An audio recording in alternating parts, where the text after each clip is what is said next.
सतकोंडीला आमच्या इथे एक शेतीचं क्षेत्र आहे, मळा म्हणून. आणि तो मळा आहे डोंगराच्या पायथ्याशी आणि समुद्राच्या कडेला. म्हणजे समुद्र म्हणजे खाडीच्या कडेला आहे. आणि दुसऱ्या बाजूला, एका बाजूने त्याच्या नदी वाहते. म्हणजे नदी समुद्राला येऊन मिळते. आणि एका बाजूला समुद्र, दुसऱ्या बाजूला सगळा डोंगर. असं तो मळा हे क्षेत्र आहे. तर या मळ्यात अप्पानी, अप्पा म्हणजे माझे वडील, तर अप्पानी तिथे एक नारळ लावायचं ठरवलं होतं. कारण तिथे दुपिकी शेती होती. ती दुपिकी म्हणजे पावसाळ्यात भात घेत असत आणि हिवाळ्यात कुळीथ किंवा अ, पावटा किंवा वांगी, मिरच्या असं करत असत. त्यामुळे नदीच्या बाजूला थोडंसं पाणी होतं आणि नारळ तर समुद्राजवळ होतातच. म्हणून त्यांनी तिथे नारळ लावायचं ठरवलं आणि नारळ लावले होते. तर ह्या नारळांना पाणी घालण्यासाठी म्हणून त्यांनी तिथे एक विहीर पण खणून घेतली. विहिरीला एक बैल रहाट पण लावला होता आणि त्याला बैल जोडायचा, पाणी काढायचं आणि नारळांना पोचवायचं. असं लांबपर्यंत नारळाची एका लाईनमध्ये झाडं लावलेली होती शेताच्या कडेला.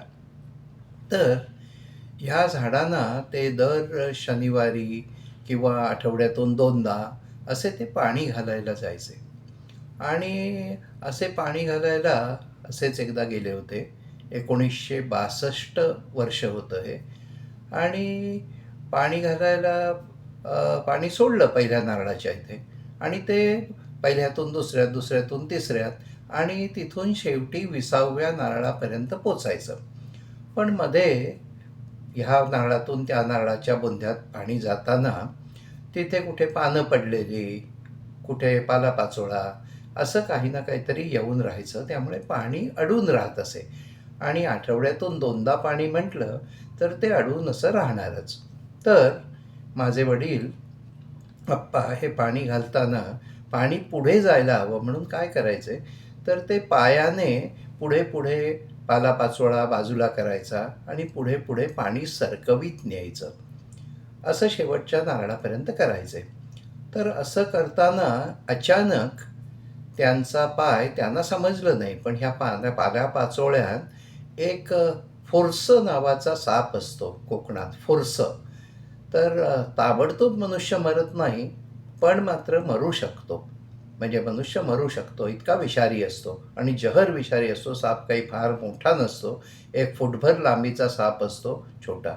तर हे फुरसं त्या पाल्यापाचोळ्याच्याच रंगाचं असतं, म्हणजे ते कॅमोफ्लॅज होऊन त्याच्यात राहिलेलं असतं. तर पाय त्या फुरशाला लागला अनवधानाने आणि ते फुरसं त्यांना चावलं, पायाच्या अंगठ्याला चावलं. आणि एकदा नाही तर 2दा चावलं. कारण बाय द टाईम त्यांना ते समजलं की कोणीतरी चावतंय, त्यांनी पुन्हा एकदा पाय पुढे केला, पुन्हा पाय पुढे केला, पुन्हा चावलं. असं 2दा ते फुरसं चावलं. मग पुढे फुरसं दिसलं, मग त्याला त्यांनी मारून टाकलं, मग समजलं. मग ते पाणी वगैरे लावून झाल्यानंतर अप्पा घरी आले. आता फुरसं चावलं तर त्यावेळी असे काही डॉक्टर किंवा असं काही मोठी मेडिकल यंत्रणा नसायची. गावागावातून तर डॉक्टर पण नव्हता. तर लोक काय करायचे, आयुर्वेदिक कोणीतरी देत असेल औषध तर त्याच्याकडून घ्यायचं. तसे आमच्या घरी सर्व सुशिक्षित मंडळी होती आणि त्यामुळे आयुर्वेदाची थोडीशी माहिती होती. त्यामुळे ह्या झाडाचं मूळ उगाळून लाव, ह्या झाडाचं पानं दे, ह्या झाडाचं काहीतरी दे वगैरे असे उपचार सुरू झाले. आणि त्यात सगळ्यात मोठा उपचार आणि सगळ्यात मोठा लोकांचा विश्वास असलेला उपचार म्हणजे मंत्राचं पाणी. तर एका बाजूला आयुर्वेदिक उपचार सुरू होते आणि दुसऱ्या बाजूने मंत्राचं पाणी. तर आमच्याच घरी माझे चुलत आजोबा हे मंत्राचं पाणी देत असत. द्यायचं म्हणजे प्यायला नव्हे, प्यायला असेल ही भूक, म्हणजे जर उलट्या होत नसतील तर ठीक आहे, नाही म्हणजे घागरीत पाणी भरायचं, मंत्र व्हायचं आणि त्या पेशंटला तिथे ठेवायचा बाहेर आणि त्याच्या डोक्यावरून ओतायचं पाणी. तर सुशिक्षित म्हणत असत की 2-2, 3-3 जनरेशन आमची सुशिक्षित होती असं म्हणत असत. पण तरी मंत्राचं पाणी देऊन ते विष जाईल अशी कल्पना. तर मंत्राचं पाणी देत असत तिथे आणि आयुर्वेदिक. तर मला फार मोठा प्रश्न आहे की शरीरात गेलेलं विष हे मंत्राचं पाणी नुसतं शरीरावर ओतून कसं काय निघू शकेल, हा मला प्रश्न आहे. पण तो एक वेगळा विषय होऊ शकतो. तर पण त्यावेळी त्यांनी मंत्राचं पाणी आणि आयुर्वेद याने सुरू ठेवला. एक आठवडा उलटून गेला आणि त्यातून अजिबात विष मात्र त्यांच्या शरीरात भिनत चाललं जास्त जास्त जास्त जास्त आणि शेवटी ते तिसऱ्या चौथ्या दिवसापासून तर बेड रिडन झाले. बेड रिडन म्हणजे ताकद नाही अंगात उचलून हे करायची. आणि चौथ्या पाचव्या दिवशी शेवटी लघवीला रक्त होऊ लागलं, काळी निळी लघवी होऊ लागली. घाम येई तो सुद्धा काळा निळा येऊ लागला. जिभेतून म्हणजे तोंडात लाळ येणारी काळी निळी यायला लागली. असा एवढा इफेक्ट झाला आणि हळूहळू हे ह्यातून जगणार नाहीत अशी एक साधारण व्हायला लागलं की यांना फार विष गेलेलं आहे, ते होणार नाही. तर त्यावेळी दुसरा काही कम्युनिकेशनचा मार्ग नव्हता. आमचे मोठे काका हे मुंबईला होते. तर आईने काय केलं, कोणाच्या तरी करवी, मोठ्या माणसांकरवी तार पाठवायला सांगितलं. तर तार म्हणजे टेलिग्राम. तर टेलिग्राम पाठवला आणि तारेने त्यांना समजलं की आपल्या भावाला फुरसं चावलेलं आहे. 8 दिवस झालेत आणि हळूहळू त्यांची तब्येत खालावत चाललेली आहे. पण त्यावेळी त्यांनी फार मोठा डिसिजन घेतला. तो डिसिजन म्हणजे काय, तर त्यावेळी कोकणात यायला जायला गोवा ते मुंबई अशा बोटी असायच्या. बोटी म्हणजे स्टीमर, शिप. तर त्यातली ही जी शिप होती, मोगल लाईन्स ही कंपनी होती, मोगल लाईन शिपिंग. तर ते ह्या बोटी चालवायच्या. तर त्यांची बोट त्या दिवशी यायची होती. त्यांनी त्या कॅप्टन जो होता तो त्यांचा ओळखीचा होता, माझ्या मोठ्या काकांच्या.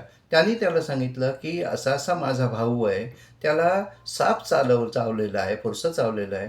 तर त्याला तुम्ही घेऊन या बोटीतून. बोटीतून त्याला रिजेक्ट करू नका. तर तुम्ही त्याला पॅसेंजर म्हणून घ्या. तर असं ठरलं आणि त्या बोटीने हे मुंबईला ट्रीटमेंटसाठी जायचं आणि हॉस्पिटलमध्ये जायचं असं ठरलं. तर आता आमच्या घरून डोंगर उतारावर घर. तर डोंगरापासून एक जवळ-जवळ 1-1.5 मैल लांबीवर एक आमच्या तिथे म्हणजे खाडीत एक उडदाची धोंड म्हणून आहे. त्याला म्हणत उडदाची धोंड. तिथे जरा पाणी डीप असायचं. तर तिथे बोट येतं. बोट म्हणजे वलवणारी होडी असते. ती होडी येऊ शकत असे भरतीच्या वेळी. तर त्या उडदाच्या धोंडीपर्यंत आता घरापासून तिथे कसं जायचं? तर अप्पांना डोळीत घातलं. डोळी म्हणजे आता त्यासारख्या व्हीलचेअर वगैरे नव्हत्या आणि तिथे काय डोंगरात काही रस्ते पण नाही. तर डोळीत घातलं. डोळी 4 माणसांनी उचलली. आणखीन 2-4 माणसं बरोबर गेली आणि त्यांनी ती डोळी उचलून ते उडदाच्या धोंडीशी नेलं. आणि कोण कोण गेले, तर आप्पा गेले. त्यांच्याबरोबर माझी आई गेली, कारण प्रश्न होता त्यांच्या जीवन मरणाचा. आई गेली आणि माझा धाकटा भाऊ हा 1962 साली जवळजवळ एक दीड वर्षाचा होता. तर तो बरोबर आई घेऊन गेली आणि आजी घरी होती माझी. आणि ऑफकोर्स आणखीन कितीतरी माणसं घरात होती. पण आजी आणि मी आणि माझी मोठी बहीण वासंतीताई ही आम्ही घरी राहिलो. आणि आमच्या घराच्या तिथून निघाले आणि डोंगर उतरून खाली जायचं आणि त्या उडदाच्या धोंडीजवळ जायचं डोंगर उतरून. तर डोंगर उतरून आमच्या घराच्या खालून जेव्हा डोळी जात होती, तेव्हा वासंतीताई आणि मी असे दोघेजण आम्ही तिथे उभे राहिलो होतो. कारण लहान मुलं, आमचं काय वय तसं फार मोठं नव्हतं. वासंती असेल कदाचित 6 वर्षाची, मी असेन 4 वर्षाचा आणि धाकटा भाऊ 2 वर्षाचा. एवढंच 2-2 वर्षाचं अंतर. तर वासंतीताईवरून अप्पांना सांगत होती, "बरा होऊन ये हां." तेव्हा म्हणजे मुलं तेव्हा, आता मग सगळी मुलं त्यावेळी सुद्धा आम्ही अहो-जाहो म्हणत असो वडिलांना.